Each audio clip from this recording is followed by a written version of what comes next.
ये ना तो फिनोमेना एक दिन में डेवलप हुआ है और ना ये एक दिन में ख़त्म होना। आने वाले सालों में कोई ऐसा ना हो कि लाहौर में रहना बहुत ही मुश्किल हो जाए और लाहौर को ऐसा आफतज़दा शहर करार दे दिया जाए। स्मॉग के असरात ऐसे भी हैं या केमिकल्स उसके ऐसे अंदर खुदा ना खास्ता जो फेफड़ों के कैंसर का सबब बन सकते हैं हमारे बच्चों में, जो 10, 15, 20 साल बाद बच्चे बड़े होंगे।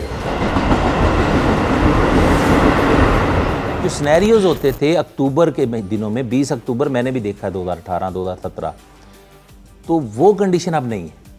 तो हमने पिछले 5 से 7 सालों में बेहतरी की तरफ आ रहे हैं। हमारा एवरेज AQI रीज़नेबली नीचे है।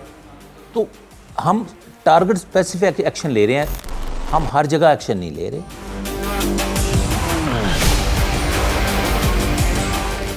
10-12 साल से स्मॉग बढ़ती जा रही है और उसका लेवल कभी 300-400 होता था जो कि बड़ा हाई है, और अब तो वो 600-700 पे चला गया। और खुदा न खास्ता अगर यही हम कंट्रोल ना कर पाए तो आने वाले सालों में कोई ऐसा ना हो कि लाहौर में रहना बहुत ही मुश्किल हो जाए और लाहौर को ऐसा आफतज़दा शहर करार दे दिया जाए कि यहाँ पे आप रह ही नहीं सकते। डेफिनेटली स्मॉग की वजह से लंग फंक्शंस रैपिडली डाउन होते हैं।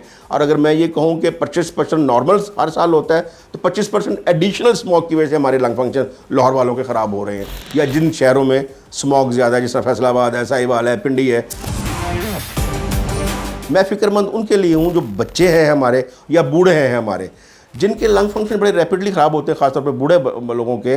और इस तरह ही बच्चा जो बड़ा हो रहा है, जिसका लंग डेवलप हो रहा है, उस पर जो इफेक्ट आएंगे तो आप देखते हैं बच्चों को दमा शुरू हो जाएगा, बच्चों को COPD डेवलप हो जाएगा।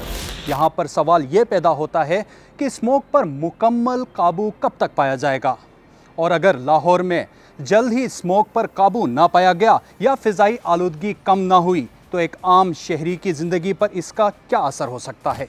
अगर आप टारगेट मुझसे मांगे कि विदिन 1 मंथ ये ठीक हो जाएगा या 1 ईयर ठीक हो जाएगा, इस पे टाइम लगेगा, क्योंकि ये चेंज आया विदिन 1 डे नहीं आया।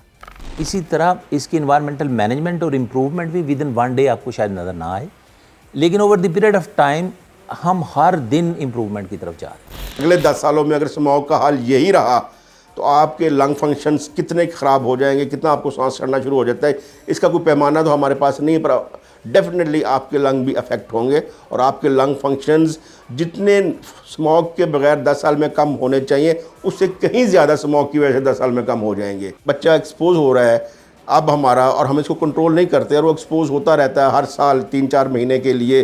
तो आने वाले 10-15 साल वाले को जो हमारी जनरेशन है जिन्होंने इस मुल्क को संभालना है, उनके फेफड़े खुदा न खास्ता बहुत हद तक कॉम्प्रोमाइज़ हो चुके होंगे।